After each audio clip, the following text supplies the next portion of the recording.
Hey students, this is going to be a short lecture looking at a little bit of the family tree of physical education and what that means for us. So first of all, this is a value that all of us that are in this field of movement education, whether it's in school, PE teaching with kids, leading fitness, coaching a sport, strength and conditioning, doing anything just to better the lives of people through their health, through physical activity. This is one of the agreed upon values that we have, is that all people have the right to good health and this opportunity to be physically active through their lifespan. And so even if we're working with a specific population, or even if we're training athletes, it's one of the things that a lot of people come into this profession having this sense of wanting to help people and understanding that movement can and should be for all, and even access to good training and to coaching, we want to make accessible. And so with our program, the physical education program here at Eastern, our focus is really movement. It's physical activity. That's what we do. We lead it, we coach it, we teach it, we help it make it better, more efficient, safer, technically proficient, more fun. That's our job here. So interesting couple statistics for you. So why is it worthwhile to study in sport performance and fitness, or even in physical education? Some interesting things with going on with school PE right now is it's pretty cool to be active right now. We don't see a ton of cuts anymore like we used to for recess, but we do know PE is still a marginalized subject, and for several reasons. There's lots of variables why.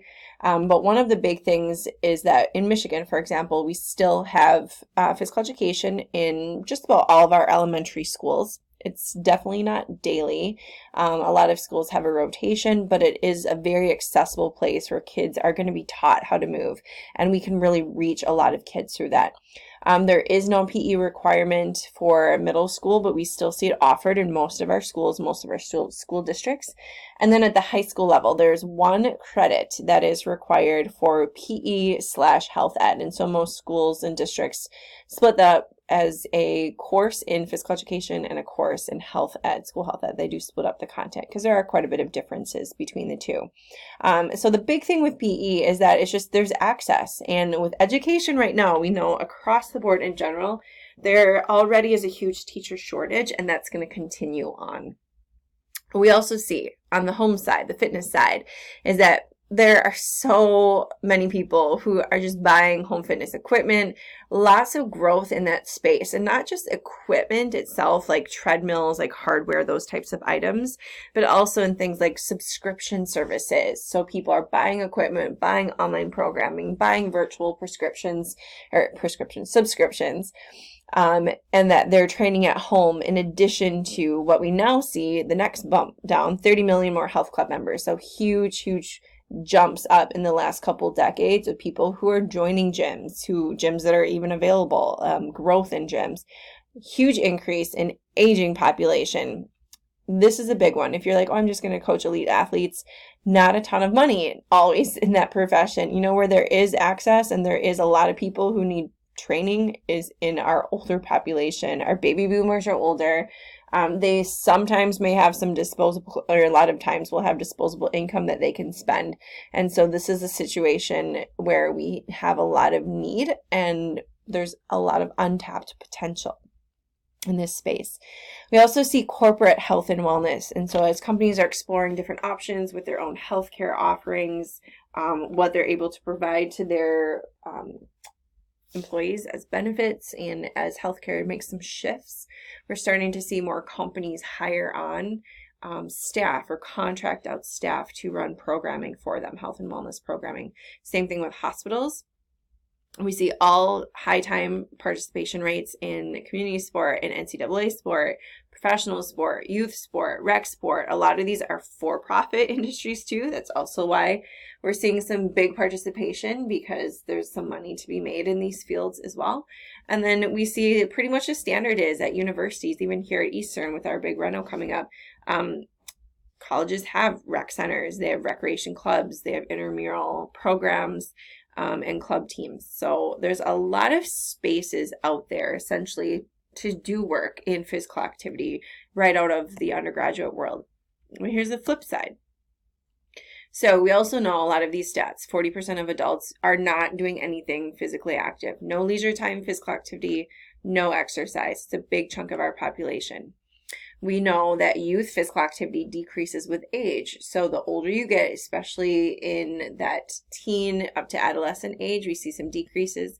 And we see that only approximately up to 18% of our youth have the recommended healthy aerobic fitness levels. That's pretty bad. We see about half of kids don't have minimum recommended strength levels. And then the next thing just to keep in mind are disparities. It's a big elephant in the room.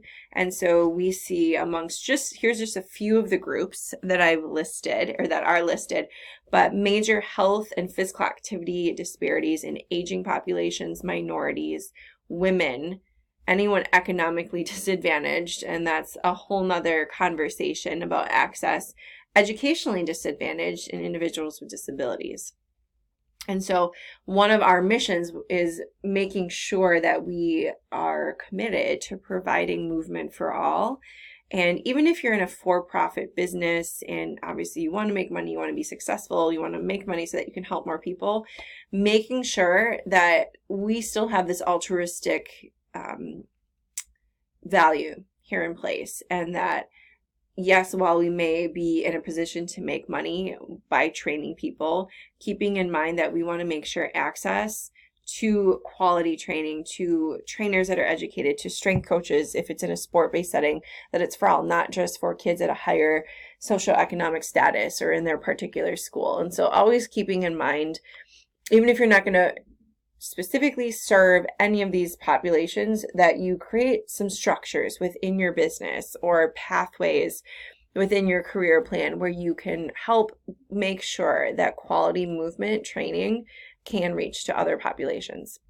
So what this means for us is bad news is we have a lot of, or the bad news is despite all these high involvement, sky high rates of participation in sport, money being spent on gym memberships and home equipment, there's a huge physical activity related need in our country. So gross amounts of physical inactivity. So what that means for us, and good news, is that our career potential is pretty good, and there's a lot of options, and there's a high need, an industry that's already been developed and continues to change and evolve. And so if we are ready for it, the industry is waiting for us. So here's our mission. So we want to positively enhance what's already been established. And that means sometimes changing it. So the fitness industry, the culture of sport, science of movement, just because it's been done one way doesn't mean it's always right or always meeting the needs of our population. So we want to positively enhance it. We want to make sure that we can help remove some of the barriers that exist to physical activity for some of those populations that are marginalized, help those without access gain access.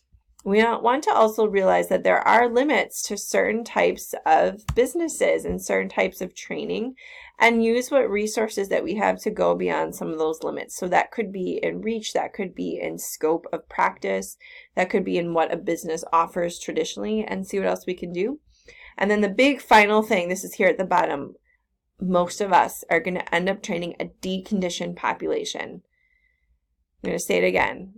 For most of us, it's going to be training not that top 1% of athletes. It's going to be where all the other people are, and it's going to be where money is. And granted, I know there's money up way, way, way up at the top. It's a hard space to crack into. It's possible, but when we're thinking of what's realistic and also where the need is, it's going to be individuals that are not good movers, individuals that need to be motivated, that don't have great movement behaviors, that are not always self-disciplined, people that don't have an education in anything related to movement. I can't even count how many times, especially with females, that I've taught in a training session or led and coached in a training session, and they were never taught how to move safely or how to lift, because that was for them when they were growing up only something boys did. And so a lot of us, it's going to be first time movers at age 40 in certain types of training methods. So there's a few good things, but a few catches.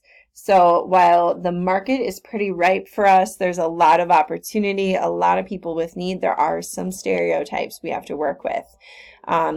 The traditional stereotype of the old school gym teacher is something that my people in physical education constantly have to work through. The old school jock or coach kind of mentality of someone who does things the way that he or she did it, 30 years ago back in the 70s, and it's the same old, that's still out there. Meathead culture, bro science, that goes into our next one. There's a huge persistence and prevalence of inaccurate information. Some of that's probably inaccurate information that we are sharing ourselves. It's probably inaccurate information that we're consuming because a lot of us are products of our environment. And so it's knowing how to understand research, understanding science, understanding the academic side of training and coaching someone with the practical side in mind. And then the third bullet up on top is we are still sometimes viewed, actually a lot of times viewed, as accessory, and amenity, or a non-essential. And that is one of the cold hard truths. If the economy tanks, people are going to start cutting some of their accessory types of practices. And so that could be personal training, that could be fitness memberships. Maybe transitioning to something cheaper that they can do at home. And so that's a challenge that we're always fighting against, is people are looking for something quick and easy, the cheapest product, the cheapest training program, when in essence, if that's what we keep on doing, we devalue our own product, our own knowledge, our own experience and credibility, the cheaper that we slash prices. And so it's finding this balance of making sure we charge the right amount of value and we don't drive down the whole profession services, but we're still competitive and provide access. So this can make things difficult for all of these careers, just because we're going against some of the things that already exist negatively in society, the stereotypes. Some people have had really negative experiences too with movement. Maybe a very bad coach, a PE teacher that didn't actually teach and just put out equipment and just sat there and read the paper. I've seen it. I've had those PE teachers, unfortunately. It makes it hard for when you're educated with a degree, a certification, you do professional development, you're a great personal trainer, you have wonderful relationships with people, you help change lives. And when people say, oh, you're just a trainer, like, oh, you're just a personal trainer, you just help people exercise, no big deal. And so it is hard because we have to go up against a lot of those stereotypes pretty frequently. I'm going to take a little break here and then we'll continue on.